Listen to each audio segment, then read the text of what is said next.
Hi hello నమస్తే friends. ఈ వీడియోలో టీజీపీఎస్సీ ఎగ్జామ్ మోడల్లో British East India company topic నుంచి కొన్ని క్వశ్చన్స్ ప్రిపేర్ చేశాను. సింగిల్ లైన్ క్వశ్చన్స్ అర్థం చేసుకోవడం ఈజీ. ఈ క్వశ్చన్ కొంచెం కష్టం అనిపించినా ఈ మధ్య ఇలాంటి క్వశ్చన్స్ ఎగ్జామ్లో వస్తున్నాయి కాబట్టి జాబ్ రావాలంటే కొంచెం ఓపిక చేసుకొని వీడియో లాస్ట్ దాకా చూడండి. ఒకవేళ వీడియో నచ్చితే మాత్రం లైక్ చేయండి. First question, British East India company కాలానికి సంబంధించి సరికాని అంశం ఏది? ఇక్కడ సరికాని అంశం అడిగారు. ఏ ఆప్షన్, ఈ కంపెనీ 1600 డిసెంబర్ 31న ఏర్పడింది. ఇది right one. British East India company అనేది 1600 డిసెంబర్ 31న ఏర్పడింది. నెక్స్ట్ ఆప్షన్, ఈ కంపెనీకి అనుమతి ఇచ్చిన బ్రిటన్ రాణి ఎలిజబెత్ ఈమె 15 సంవత్సరాలు వ్యాపారం చేసుకోవడానికి అనుమతి ఇచ్చింది. ఈ ఆప్షన్ కూడా రైట్ వనే. ఎలిజబెత్ రాణి 15 సంవత్సరాలు వ్యాపారం చేసుకోవడానికి ఈస్ట్ ఇండియా కంపెనీకి అనుమతి ఇచ్చింది. నెక్స్ట్ ఆప్షన్, ఈ కంపెనీని మర్చెంట్ ఆఫ్ అడ్వెంచర్స్ లేదా జాన్ కంపెనీ అంటారు. సి ఆప్షన్ కూడా right one. Next D option, 1609లో జేమ్స్ వన్ వ్యాపార హక్కులను పరిమిత కాలం పాటు పొడిగించాడు. ఇది రాంగ్ ఆప్షన్. ఎందుకంటే జేమ్స్ వన్ అనే అతను వ్యాపార హక్కులను పరిమిత కాలం పాటు కాదు, అపరిమిత కాలం అంటే ఎంతకాలం పాటైనా వ్యాపారం చేసుకోవచ్చని అనుమతి ఇచ్చాడు. ఎలిజబెత్ రానేమో 15 సంవత్సరాలు వ్యాపార అనుమతి ఇస్తే జేమ్స్ వన్ అపరిమిత కాలం పాటు వ్యాపార అనుమతి ఇస్తాడు. సో ఇక్కడ సరికాని ఆప్షన్ అడిగాడు కాబట్టి D is the correct answer. ఈ క్రింది వాటిలో సరికాని అంశం గుర్తించండి. ఏ ఆప్షన్, 1602 సంవత్సరంలో జేమ్స్ లాంకాస్టర్ ఇండోనేషియాలోని సుమత్రా, బాంటం ప్రాంతాలను చేరుకొని అక్కడ ఫ్యాక్టరీని నెలకొల్పుతాడు. ఇది రైట్ ఆప్షనే. 1602 సంవత్సరంలో జేమ్స్ లాంకాస్టర్ ఇండోనేషియాలోని సుమత్రా, బాంటం ప్రాంతాలను చేరుకొని ఒక ఫ్యాక్టరీని నెలకొల్పుతాడు. నెక్స్ట్ ఆప్షన్, 1605లో హెన్రీ మిడిల్టన్ ఇండోనేషియాలోని అంబోయానా, బాండా ప్రాంతాలను చేరుకొని అక్కడ ఫ్యాక్టరీని నెలకొల్పుతాడు. ఫస్ట్ జేమ్స్ లాంకాస్టర్ వెళ్తాడు. నెక్స్ట్ హెన్రీ మిడిల్టన్ ఇండోనేషియాలోని ఏ ప్రాంతాలకు చేరుకుంటాడంటే అంబోయానా, బాండా ప్రాంతాలను చేరుకొని అక్కడ ఒక ఫ్యాక్టరీని నెలకొల్పుతాడు. నెక్స్ట్ ఆప్షన్, కెప్టెన్ హాకిన్స్ 1608లో సూరత్ చేరుకొని ముఘల్ చక్రవర్తి జహాంగీర్ ఆస్థానాన్ని సందర్శించి వ్యాపార అనుమతిని కోరుతాడు. నెక్స్ట్ ఎవరు వస్తారంటే కెప్టెన్ హాకిన్స్ 1608లో ఇతను సూరత్ చేరుకుంటాడు. అప్పుడు అక్కడ మొఘల్ చక్రవర్తి ఎవరంటే జహాంగీర్. అక్కడ వ్యాపార అనుమతిని కోరుతాడు జహాంగీర్ని, కానీ ఇతను వ్యాపారంకు అనుమతి ఇవ్వడు. ఇది కరెక్ట్ ఆప్షనే. నెక్స్ట్ ఆప్షన్, క్రీస్తు శకం 1611లో హిప్పన్ అనే గ్లోబు నౌక ద్వారా మచిలీపట్నం చేరుకొని అక్కడే దక్షిణ భారతదేశంలో తొలి వర్తక స్థావరాన్ని ఏర్పాటు చేశారు.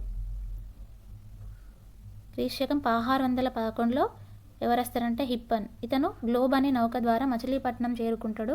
అక్కడ దక్షిణ భారతదేశంలో తొలి వర్తక స్థావరాన్ని హిప్పన్ ఏర్పాటు చేస్తాడు. ఇది right option. Next option, Machilipatnam వద్ద తొలి వర్తక స్థావరానికి అనుమతి ఇచ్చిన గోల్కొండ నవాబ్ ఎవరంటే మహ్మద్ కులీ కుతుబ్ షా, అబ్దుల్లా కుతుబ్ షా కాదు. సో ఇక్కడ సరికాని ఆప్షన్ అడిగాడు కాబట్టి ఈ is the correct answer. Next question, British East India company స్థాపించినప్పుడు ఉన్న వివిధ వ్యక్తులను జతపరచండి. ఈ కంపెనీ స్థాపించినప్పుడు ఉన్న ప్రధాని ఎవరంటే విలియం హాకిన్స్. నెక్స్ట్ ఇంగ్లాండ్ రాజు మొదటి జేమ్స్. మొఘల్ చక్రవర్తి ఎవరంటే అక్బర్. ఇక్కడ correct option A2, B3, C1. First one is the right option. Next question, British వారు నిర్మించిన కోటలను జతపరచండి. బ్రిటిష్ వారు మద్రాసులో సెయింట్ జార్జ్ కోట, కలకత్తాలో ఫోర్ట్ విలియం కోటను, బొంబాయిలో డేవిడ్ కోటను నిర్మిస్తారు. ఇక్కడ correct option A3, B1, C2. Third one is the right answer. ఈ కోటలను గుర్తుపెట్టుకోవడానికి చిన్న ట్రిక్ ఏంటంటే మద్రాసులోని మా, సెయింట్ జార్జ్ కోటలోని జా, మా జా, మజా అని రీడ్ చేసుకుంటే మద్రాసులో సెయింట్ జార్జ్ కోట అని గుర్తుంటుంది. నెక్స్ట్ కలకత్తాలో ఫోర్ట్ విలియం కోట. కలకత్తాలోని క, విలియం కోటలోని వి, కవి అని రీడ్ చేసుకుంటే కలకత్తాలో ఫోర్ట్ విలియం కోట అని గుర్తుంటుంది. నెక్స్ట్ బొంబాయిలో డేవిడ్ కోట. బొంబాయిలోని బొమ్, డేవిడ్ కోటలో డా, బోండా అని రీడ్ చేసుకుంటే బొంబాయిలో డేవిడ్ కోట అని ఈజీగా గుర్తుంటుంది. నెక్స్ట్ క్వశ్చన్, క్రింది వాటిలో సరికాని అంశం గుర్తించండి. ఏ ఆప్షన్, క్రీస్తు శకం 1615లో భారతదేశానికి రాయబారిగా వచ్చిన యూరోపియన్ సర్ థామస్ రో. ఇతను శిస్తు చెల్లించి భారత్లో ఎక్కడైనా వ్యాపారం నిర్వహించుకునే విధంగా అనుమతి పొందాడు. ఇది రైట్ ఆప్షనే. సర్ థామస్ రో 1615లో భారతదేశానికి వచ్చి ఇతను భారత్లో ఎక్కడైనా వ్యాపారం నిర్వహించుకునే విధంగా అనుమతి పొందాడు. ఇది రైట్ ఆప్షనే. నెక్స్ట్ ఆప్షన్, క్రీస్తు శకం 1626లో ఆంగ్లేయులు తూర్పు తీరంలో స్థాపించిన వర్తక స్థావరం పులికాట్ సమీపంలోని అర్మగం. ఇది రైట్ ఆప్షనే. నెక్స్ట్ ఆప్షన్, క్రీస్తు శకం 1639లో ఫ్రాన్సిస్ డే చంద్రగిరి రాజు 3వ వెంకటపతిరాయలు కాలంలో అతని మంత్రి అయిన దామెర్ల వెంకటాద్రి నాయుడు నుండి మద్రాస్ ప్రాంతాన్ని పొంది మద్రాస్ నగరాన్ని నిర్మించాడు. మద్రాస్ నగరాన్ని నిర్మించింది ఎవరంటే ఫ్రాన్సిస్ డే. ఇది రైట్ ఆప్షనే. నెక్స్ట్ ఆప్షన్, తొలుత ఆంగ్లేయులు అధికంగా వర్తకం జరిపిన వస్తువు మిరియాలు. కాదు, వీరు అధికంగా వర్తకం జరిపిన వస్తువు నీలి మందు. ఇక్కడ సరికాని ఆప్షన్ అడిగిండు కాబట్టి D is the right one. Next question, క్రింది వాటిని జతపరచండి. ఇక్కడ బ్రిటిష్ ఈస్ట్ ఇండియా వారి స్థావరాలు, అవి స్థాపించబడిన సంవత్సరం ఇవ్వబడినవి. ఏ ఆప్షన్, పులికాట్. ఇది 1621 సంవత్సరంలో స్థాపించబడింది. నెక్స్ట్ గోవా, ఇది 1626లో స్థాపించబడింది. నెక్స్ట్ బాలాసోర్, ఇది 1633లో స్థాపించబడింది. నెక్స్ట్ మద్రాస్ 1639లో స్థాపించబడింది. నెక్స్ట్ హుగ్లీ 1651లో స్థాపించబడింది. సో ఇక్కడ correct option is A3, B4, C1, D5, E2.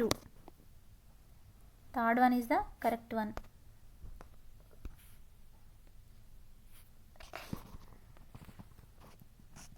Next question, ఏ 3 గ్రామాలను కలిపి జాబ్ చార్నక్ కలకత్తా నగరాన్ని నిర్మించాడు? ఆన్సర్, సుతనటి, కాలికట, గోవిందాపూర్. ఈ 3 గ్రామాలను కలిపి జాబ్ చార్నక్ కలకత్తా నగరాన్ని నిర్మించాడు. నెక్స్ట్ క్వశ్చన్, క్రీస్తు శకం 1651లో ఆంగ్లేయులు బెంగాల్, బీహార్ ప్రాంతాల్లో స్థాపించిన వర్తక స్థావరాలు ఏవి? Answer, Hooghly, Kasim Bazar, Patna, Dhaka. Next question, దినచర్య అనే గ్రంథం రచించింది ఎవరు? ఆన్సర్, సర్ థామస్ రో. ఇతను జహంగీర్ గురించి ఈ దినచర్య అనే గ్రంథంలో వివరించాడు. నెక్స్ట్ క్వశ్చన్, క్రింది వాటిని జతపరచండి. మద్రాస్ నగర నిర్మాత ఫ్రాన్సిస్ డే. నెక్స్ట్ కలకత్తా నగర నిర్మాత జాబ్ చార్నాక్. బొంబాయి నగర నిర్మాత Gerald Aungier. Okay, thank you for watching.